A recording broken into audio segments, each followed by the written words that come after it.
Es un día conmemorativo. Para los judíos del Antiguo Testamento era un día para recordar dos acciones concretas de Dios.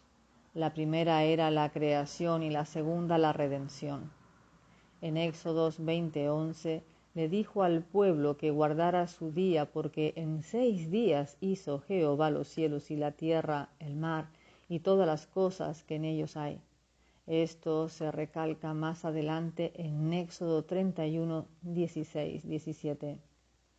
No debería pasar un domingo sin que los cristianos reconozcan a Dios como Creador, tanto en privada como, cuando sea posible, en pública adoración. Esto quizás sea más pertinente hoy que nunca en nuestra sociedad de avanzada tecnología. En nuestro intento de acrecentar los logros y la autosuficiencia humanos, estamos en peligro de olvidar la sencillez de la creación y nuestra absoluta dependencia del Creador. La advertencia en Deuteronomio 8, 11, 17 va dirigida tanto a los judíos como a los gentiles. Cuídate de no olvidarte de Jehová tu Dios para cumplir sus mandamientos, sus decretos, y digas en tu corazón, mi poder y la fuerza de mi mano me han traído esta riqueza. Si para un pueblo vagando bajo las estrellas del desierto, totalmente dependiente de Dios para cubrir sus necesidades vitales, era necesario un recordatorio, cuánto más lo será para nosotros hoy en día. A medida que hemos dejado de molestarnos por el día del Señor, hemos ido perdiendo un fundamental recordatorio semanal de nuestra absoluta dependencia y significativa insignificancia. Gran parte de la adoración actual se basa en la experiencia personal y en las muestras de afecto a Cristo.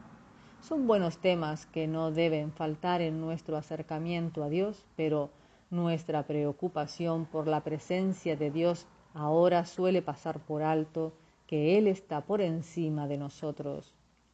Nuestro deseo de experimentar su inmanencia ha obstaculizado la apreciación de su eminencia. La adoración cristiana siempre debería basarse en la alabanza a un Creador santo e imponente. Nuestros salmos y cánticos deberían reflejarlo como antesala a cualquier enfoque sobre la redención y la respuesta del amor. Corremos el peligro de olvidar que el privilegio del cristiano no solo es conocer a Cristo, por muy glorioso que pueda ser, sino conocer al Padre. Esa, después de todo, es la razón por que Cristo vino. Nuestro Señor enseñó a sus discípulos a empezar sus oraciones dirigiéndose al Padre nuestro que estás en los cielos. Mateo 6, 9.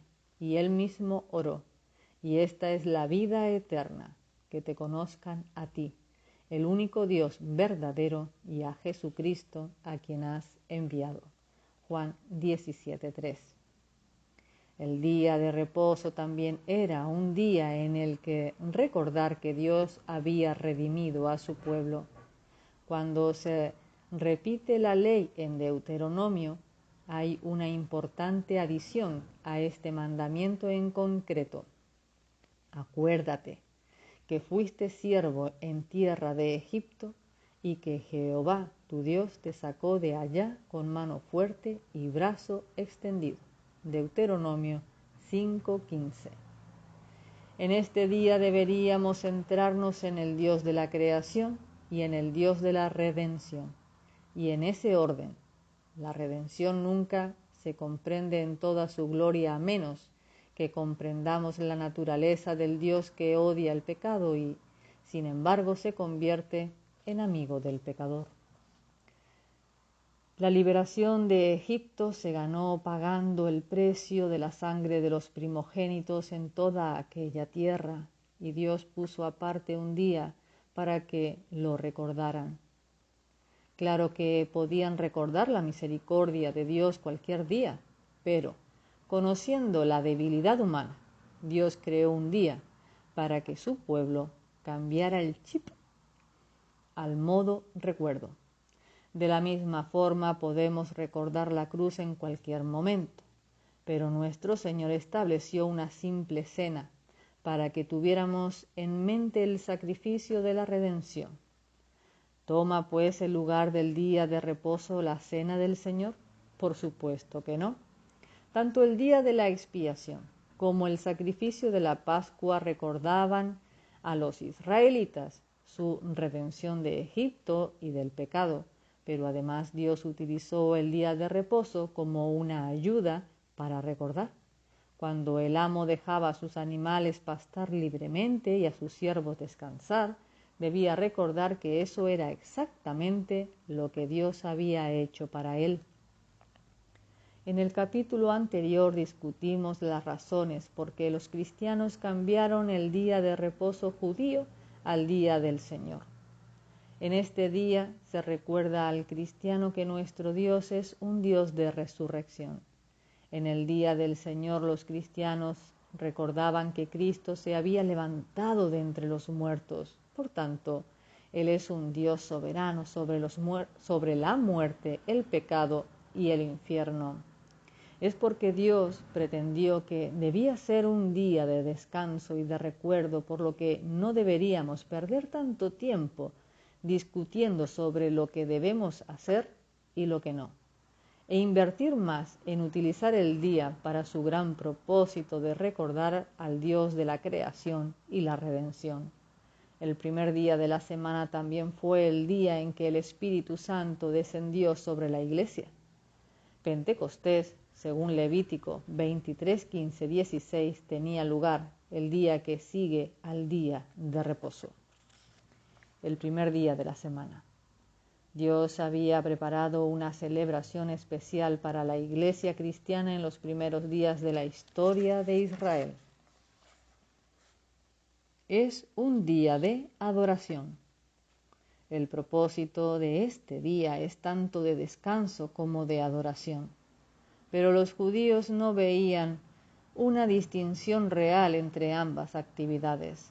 El descanso permitía apartar el día como un día especial de adoración. Vimos en el capítulo anterior que este día también señala hacia el descanso eterno definitivo en el cielo. Hebreos 4:9. El glorioso descanso que espera a los que confían en Cristo. Por tanto, como uno de los aspectos de la cena del Señor, este día señala hacia adelante. Nos recuerda que va a haber un descanso eterno en el cielo, pero no simplemente sentado sin hacer nada. El día de reposo, como el cielo eterno, es principalmente para la adoración de Dios.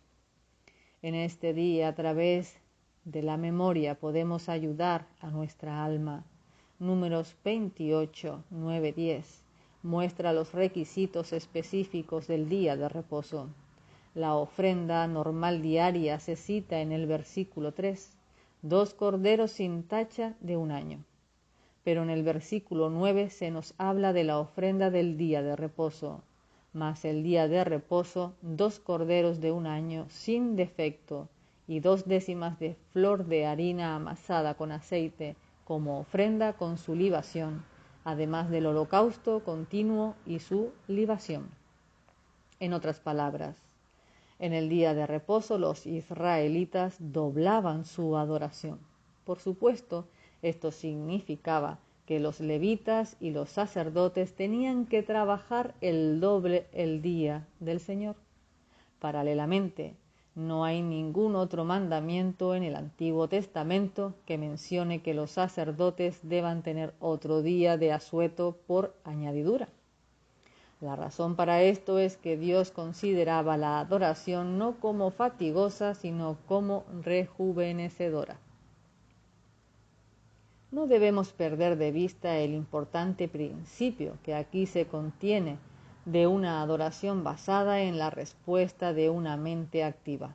Cuando Dios llamó a su pueblo a recordar y dirigió sus mentes hacia la creación y la redención, tenía un propósito claro. Su intención era que su pueblo adorara, pero no con el éxtasis irreflexivo del que disfrutaban las naciones que les rodeaban, sino más bien que su pueblo adorara con una mente despierta y recordando constantemente la naturaleza del Dios ante el que se presentaban. Dios no puede aceptar que dejemos nuestras mentes a un lado cuando adoramos. Que se nos anime a dejar nuestras mentes en blanco es totalmente antibíblico. Nuestro Señor definió la adoración como en espíritu y en verdad. Juan 4:24. La verdadera adoración, tanto en el Antiguo como en el Nuevo Testamento, es la respuesta de una mente activa a la naturaleza del Dios Santo.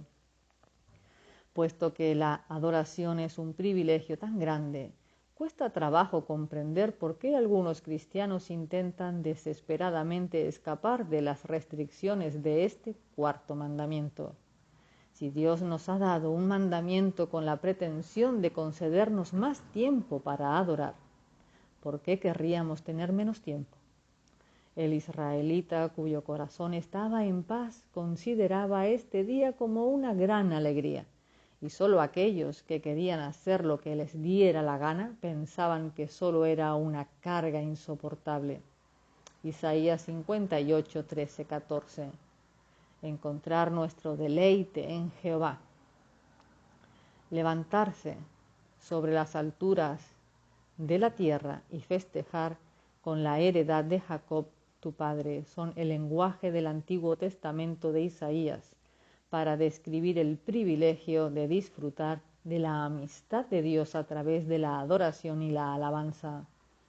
Por muy ocupados que estemos durante la semana, por muy diligentemente que traigamos nuestras ofrendas diarias ante Dios, en el día del Señor contamos con más tiempo para adorar. Poco antes de ser enviado a la guerra de Crimea en 1854, el capitán Henley Vickers del Regimiento 97 escribió una carta a un amigo mostrando su deleite en el domingo.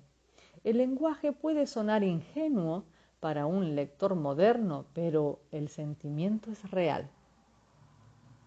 Recuerdo, sin embargo, demasiado bien el tiempo en que temía el próximo domingo y lo consideraba aburrido y tedioso.